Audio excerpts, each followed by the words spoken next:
Salam alaikum, bienvenue à tous dans ce nouvel épisode de Mes Bricolos, épisode numéro 9 de la saison 3. Ça me fait super plaisir de vous retrouver les copains pour ce nouvel épisode de Mes Bricolos.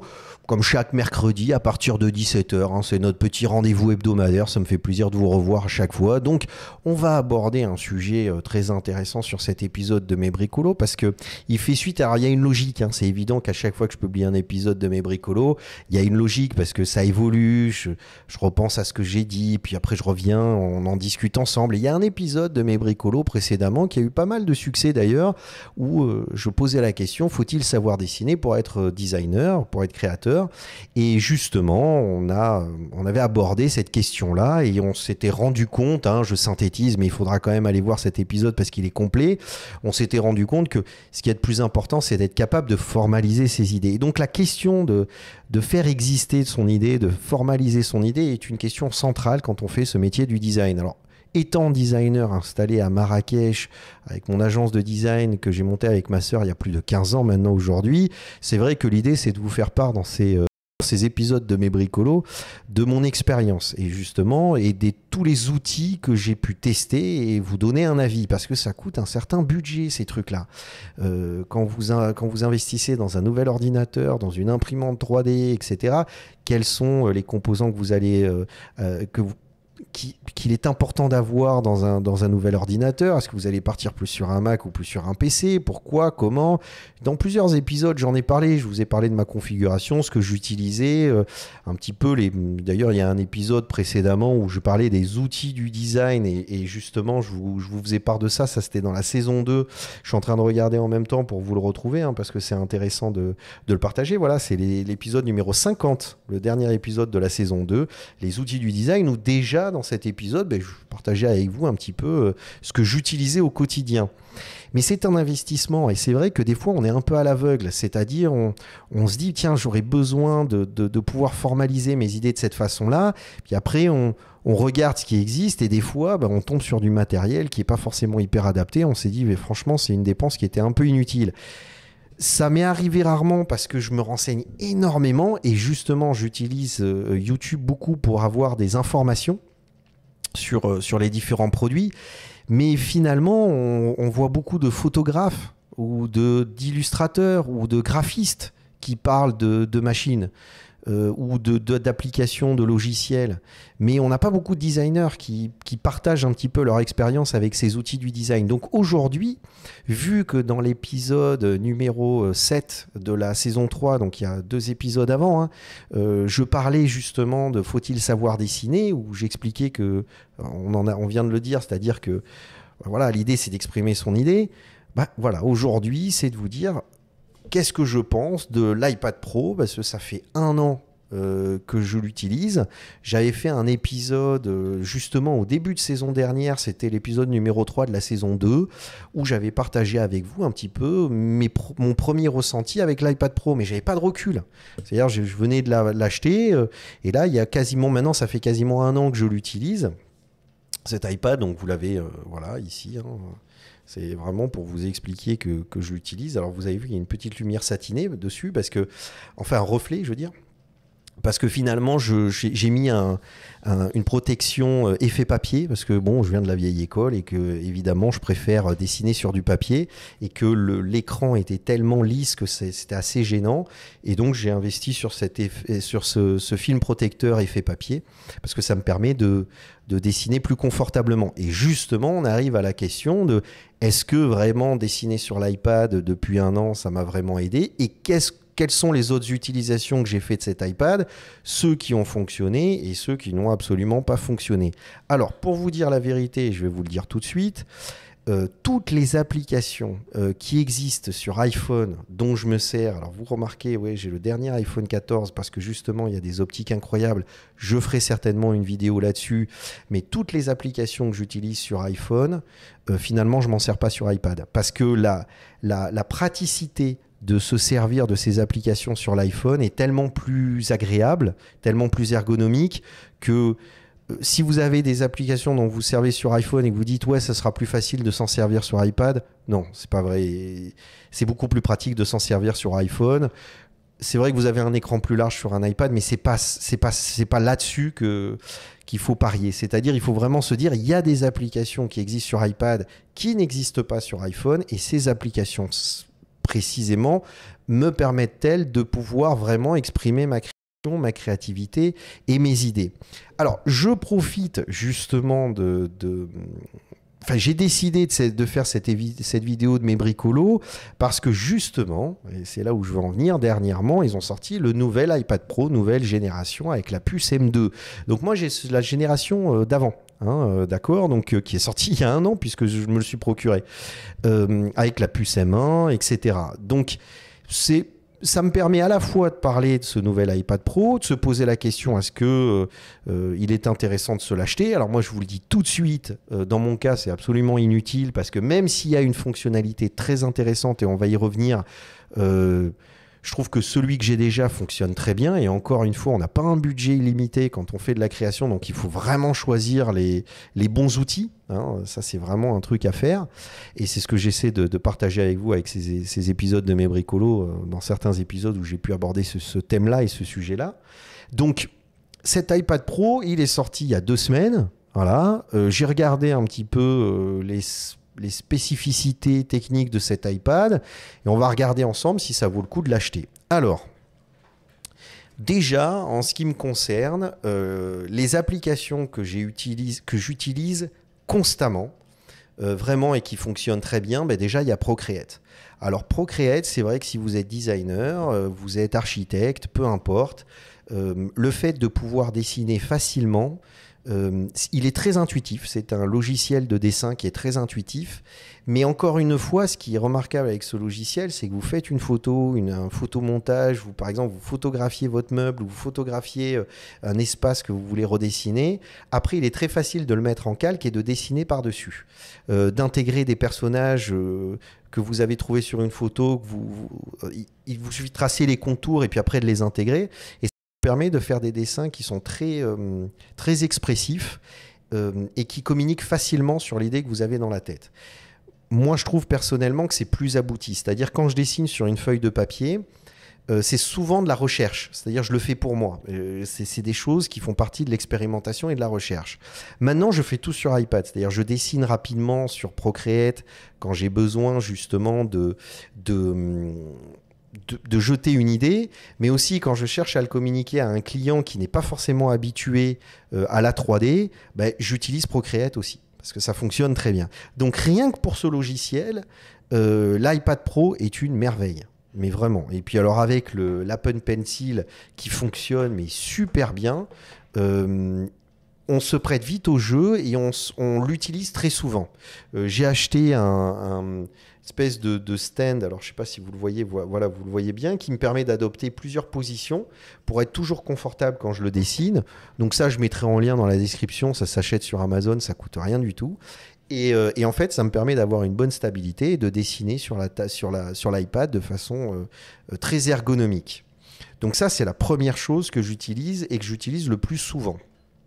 Après, il y a un autre logiciel que j'utilise énormément, mais ça, c'est pas à l'intérieur de l'iPad. J'utilise Adobe Dimension, qui me permet en fait de récupérer mes modèles 3D que je fais sur Rhinoceros, de les mapper, de les transmettre à Adobe Aero.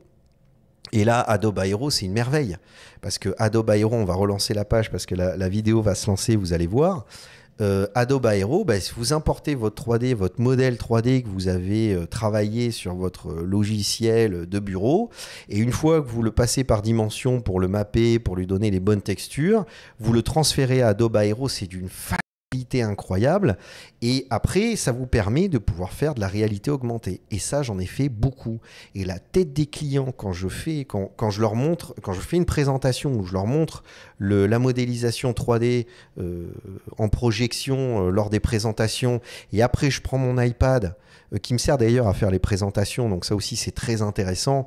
On peut en parler, mais là, c'est plus classique parce qu'on utilise soit du format PDF, soit Keynote d'Apple, soit enfin tous ces logiciels de présentation. Donc là, je ne vais pas vous les montrer, mais c'est vrai que je m'en sers énormément pour faire des présentations. C'est très rapide et très agréable. On bénéficie justement de la modularité et de la souplesse d'utilisation de l'iPad Pro, mais c'est-à-dire que quand pendant la présentation, à la fin de la présentation, vous prenez l'iPad et vous vous servez du LiDAR, on le voit ici, le LiDAR qui est le radar, le scanner 3D en fait, qui vous permet de projeter votre volume 3D dans l'espace et après de tourner autour en réalité augmentée, c'est faramineux, c'est absolument incroyable. Donc Procreate, fabuleux, dingue pour dessiner, présenter vos dessins, etc. Et puis c'est d'une facilité, c'est très intuitif. Mais là, on est sur, pour moi, ce qui est magique de l'iPad Pro, c'est utiliser Adobe Aero avec le système de réalité augmentée permis par le LiDAR de l'iPad Pro. Ce qui veut dire que sur les autres iPads, si vous partez sur un iPad mini, sur le dernier iPad qui n'est pas Pro, ben vous n'avez pas le LiDAR. Je pense que c'est moins intéressant, à moins que votre travail, c'est simplement, vous voulez acheter un iPad juste pour Procreate, mais je trouve que ça coûte un peu cher juste pour dessiner, pour le coup. Une autre chose que me permet de faire cet iPad Pro, c'est Polycam, qui est en fait une application de 3D. Donc là, ce que vous voyez, je l'ai fait, je me suis amusé à scanner mon appartement, mais là, on voit que la personne a scanné une maison. Mais ce qui est très intéressant, c'est que vous pouvez scanner l'espace que vous allez travailler. C'est-à-dire, vous arrivez, vous voulez être sûr des dimensions, vous utilisez votre LiDAR, et c'est vrai qu'il vous permet de calculer exactement les dimensions de l'espace pour après le modéliser ou vous servir de cette modélisation pour faire de la projection. Donc, ça devient très intéressant. C'est-à-dire que non seulement, avec ce LiDAR, vous pouvez faire de la réalité augmentée, mais vous pouvez aussi vous servir de ce LiDAR pour scanner des objets en 3D. Et même si, et c'est fait exprès parce que je me sers tellement du LiDAR de l'iPad Pro et j'avais un iPhone XS avant, donc c'est quand même un vieux, hein, j'ai attendu avant de le changer, mais c'est vrai que l'avantage de celui-là, c'est qu'il a aussi le LiDAR, vous le voyez en bas là, ici regardez, le petit LiDAR, attendez je vais essayer de le caler à la lumière. Voilà, il est là. Et donc, ce petit LiDAR sur l'iPhone 14 me permet, c'est plus facile de scanner, pas pour faire la réalité augmentée, ça marche, mais l'écran est tellement petit qu'en fait, on voit mal. Donc, c'est vrai que l'iPad Pro, c'est vraiment top. Mais par contre, pour scanner, c'est vrai que ça devient très intéressant avec l'iPhone Pro dernière génération. Bon, vous avez aussi sur les anciens, mais il faut un iPhone Pro. Si vous avez un iPhone normal ou ce genre de choses, ça ne peut pas fonctionner. C'est un peu comme l'iPad. Mais bon, là, je pense que ça devient vraiment un investissement vraiment très intéressant. Puis après, il y a une application que j'ai testée plusieurs fois quand j'étais avec les clients. Qui fonctionne très bien, mais je peux pas dire que pour moi c'est le type d'application décisif qui va me faire acheter un iPad. Mais c'est GoodNotes parce que en fait c'est facile, on prend des notes rapides, on peut dessiner, on peut importer des images, on peut faire des cahiers de tendance, on peut jeter ses idées avec du dessin. Donc je m'en suis servi sur des projets pour lancer des idées avec les clients. La prise de notes est pratique quand on est sur des rendez-vous, surtout quand on est dans les premières phases avec la définition du cahier de charge, etc. etc. GoodNotes fonctionne très bien. Mais là, je viens de vous présenter vraiment, faut vraiment le voir, c'est-à-dire toutes les applications que je me sers et qui aujourd'hui me permettent de dire que c'est un achat justifié. Procreate, Adobe Aero et Polycam sont les applications dont je me sers le plus. Et après, je me sers énormément, évidemment, de l'iPad Pro pour présenter. Mais ça, la présentation, encore une fois, comme je vous l'ai dit auparavant, c'est quelque chose d'évident. On se sert de l'iPad pour présenter son travail, c'est évident. Donc ça, j'ai même pas besoin de vous l'expliquer. Mais ça, ce sont les applications dont je me sers le plus. Donc c'est vrai que si vous êtes designer et que tout d'un coup, vous servez beaucoup, vous avez envie de dessiner facilement et intuitivement, et franchement, c'est vraiment incroyable ce que vous pouvez faire avec Procreate. Moi, avant, j'avais l'habitude de dessiner avec Photoshop. C'est un calvaire. À chaque fois, il faut travailler vos raccourcis parce qu'il faut aller chercher vos brushes.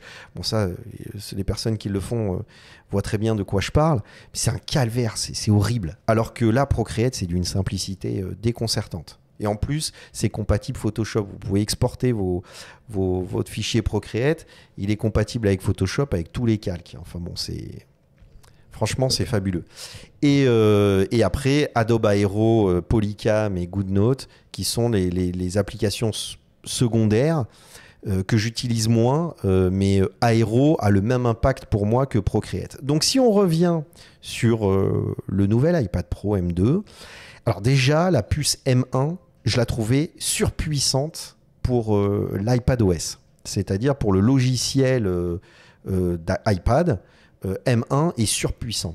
J'ai jamais eu un problème, une latence quand je scannais un objet en 3D ou quand je me suis servi d'Aero, parce que Procreate, ça mange pas beaucoup de ressources, mais comment ça s'appelle, Polycam ou Aero, eux, pour scanner un objet 3D ou faire de la réalité augmentée, consomment énormément de processeurs. J'ai jamais ressenti la moindre latence où je me suis galéré pour ouvrir un fichier. Je vous le dis tout de suite. Ça veut dire quoi? Ça veut dire que la puce M2, qui est beaucoup plus puissante, je crois qu'elle est 30% plus puissante que la M1, je vais pas changer pour cette puce-là, hein, c'est clair. C'est-à-dire que franchement, si vous avez un iPad M1 déjà, c'est absolument inutile de changer. Et à part ça, c'est à peu près la même chose, hein. Vous avez le nouveau processeur M2, mais sinon, grosso modo, c'est à peu près le même que l'ancien iPad. D'ailleurs, ils ont repris beaucoup de vidéos de l'ancien iPad pour expliquer. Ça, c'était déjà des images qu'on trouvait dans iPad Pro M1 de l'année dernière. Donc, vous comprenez bien que c'est pas beaucoup plus... Bon, il y a le Wi-Fi 6 qu'ils ont rajouté dessus, effectivement, qui fonctionne très bien. Mais bon, moi, j'ai pas eu de problème. Franchement, j'ai pas eu de problème. Voilà. Maintenant, on arrive sur ce qui fait une énorme différence quand même avec ce nouvel iPad. C'est cette fonction qu'ils ont appelée prends son envol, nanana. C'est signaux électroniques détectés, tac, tac, tac. C'est-à-dire qu'en gros, je sais pas comment ils l'ont appelé, mais en gros, ce qui se passait avec Procreate, c'est que, imaginez, vous choisissez un brush, d'accord? Et le brush, c'est-à-dire le pinceau. Et ce pinceau, vous voulez lui donner une épaisseur. Mais en fait, vous ne visualisez pas l'épaisseur. C'est une fois que vous avez fait votre tracé, que vous visualisez, une fois le tracé fait, vous prenez conscience de l'épaisseur de votre pinceau. Donc, au bout d'un moment, on s'y habitue un peu, mais souvent, on se retrouve à faire un trait, à se rendre compte qu'il est trop fin ou trop épais, à supprimer le trait qu'on a fait, à changer l'épaisseur du brush et à redessiner un trait. Avec cette fonction, en fait, en approchant votre stylo, votre Apple Pencil à environ 1 centimètre de l'écran, vous allez voir apparaître la taille de votre brush. C'est-à-dire que vous n'avez pas besoin d'être en contact avec l'écran pour connaître la taille du brush, voire la couleur du brush. Donc c'est évident que c'est un gain de temps phénoménal. Parce que ça vous permet très facilement, justement, de dessiner sans avoir à le faire plusieurs fois pour trouver la bonne épaisseur de brush, la bonne couleur, etc. etc. Donc ça, c'est quand même assez incroyable. Et vous le voyez là, cette image l'explique très bien. Vous voyez qu'il n'est pas en contact et ça projette une ombre qui est exactement l'épaisseur en fait, du brush qui va être appliqué sur le dessin. Et ça, c'est vraiment, d'ailleurs, Procreate, quand je vous ai ouvert le site, vous l'avez remarqué, la version 5.3 va arriver. C'est justement une version qui permet de pouvoir intégrer cette fonctionnalité-là. Et cette fonctionnalité, bizarrement, c'est pas une fonctionnalité logicielle, c'est une fonctionnalité aussi hardware. C'est-à-dire, il y a un élément dans l'iPad Pro, c'est la première chose que j'ai essayé de savoir, c'est qu'il y a un composant électronique dans cette nouvelle iPad Pro qui permet de faire fonctionner correctement cet Apple Pencil et cette nouvelle fonctionnalité de l'Apple Pencil. Et là, quand même, c'est quand même pas mal. Quand on fait du dessin, c'est quand même pas mal. Alors, si vous avez un iPad Pro M1, clairement, c'est absolument inutile d'en acheter un nouveau. Clairement. C'est pas la peine. En plus, encore une fois, je vous le dis, iOS 16 est une blague. Moi, je m'attendais à un système d'exploitation bien plus performant avec une puce M1. Donc, avoir une puce M2, ça change absolument rien, faut être clair. Faut être clair, ça change absolument rien. Mais maintenant, si vous avez un vieil iPad et que vous voulez passer sur un nouvel iPad pour pouvoir utiliser le dessin, les fonctionnalités des dessins, mais aussi le LiDAR pour utiliser Polycam ou Aero, là, franchement, ça devient très intéressant. Mais on est sur un budget qui est quand même assez énorme. Parce que dès qu'on achète l'Apple Pencil, qu'on prend un iPad avec un grand écran et avec justement tous les éléments, on est entre 1500 et 2000 euros, soit 15 000 et 20 000 dirhams minimum. Donc ça fait beaucoup. Ça fait beaucoup. Et je vous jure que moi, quand j'ai fait cet investissement, j'ai réfléchi à 4 fois avant de le faire. Et aujourd'hui, je suis très content de l'avoir fait parce qu'il m'a beaucoup servi. Donc après, voilà, ce que j'essaye de partager avec vous, c'est mon expérience pour vous. C'est parce que si demain, vous allez vous le procurer et vous dites c'est intéressant, j'aimerais bien me l'acheter, qu'au moins vous ayez un avis de quelqu'un qui l'a utilisé pendant 1 an. Donc je ne regrette pas l'achat. Je suis très content de l'avoir fait. J'ai mis du temps à trouver ces applications et à tester différentes applications et à trouver les bonnes applications qui me permettent de faire la réalité augmentée, le scanner 3D et le dessin. Procreate était plus intuitif parce que déjà tout le monde en parlait, mais pour ce qui est du LiDAR et des fonctionnalités du LiDAR, il a fallu que je teste plusieurs choses avant de tomber sur le bon. J'ai pas testé des outils de modélisation sur l'iPad, même s'il y en a qui existent qui sont plutôt intéressants parce que moi j'utilise Rhinoceros et ça fonctionne très très bien. Puis après, bien évidemment, avec 3ds Max et Verré. Donc, écoutez, si vous faites de la création, du design, etc., je pense que c'est un achat intéressant. Maintenant, voilà, réfléchissez bien, prenez le temps. N'hésitez pas à me laisser des commentaires si vous avez des questions supplémentaires parce que je répondrai, parce que c'est un achat qui est conséquent. Donc si demain vous voulez vous en procurer un, il faut que ce soit un investissement que vous ayez réfléchi. Si vous utilisez des applications très intéressantes, que vous voulez les partager, pareil, mettez-les en commentaire, comme ça on discute ensemble. Et puis moi je serais très intéressé de savoir quelles sont les applications que vous utilisez. Et puis voilà, donc on va... Oh, c'est la première vidéo depuis le début de la saison. Qui fait moins de 25 minutes. Je suis très content les gars. Donc on va s'arrêter là pour cet épisode de Mes Bricolos. J'espère que ça vous sera utile. Je vous dis encore une fois, vous avez les commentaires pour en discuter. Je vous laisse avec d'autres épisodes de Mes Bricolos. D'ailleurs, je vais vous laisser à droite, sur votre gauche, la vidéo sur l'iPad Pro de l'année dernière et sur la fonction LiDAR, dont je parlais de ça justement quand je parlais du dernier iPadOS. Donc je vous laisse ces épisodes de Mes Bricolos et puis on se retrouve la semaine prochaine pour un nouvel épisode de Mes Bricolos. Pslama à tous et puis à très très vite. Bye les copains.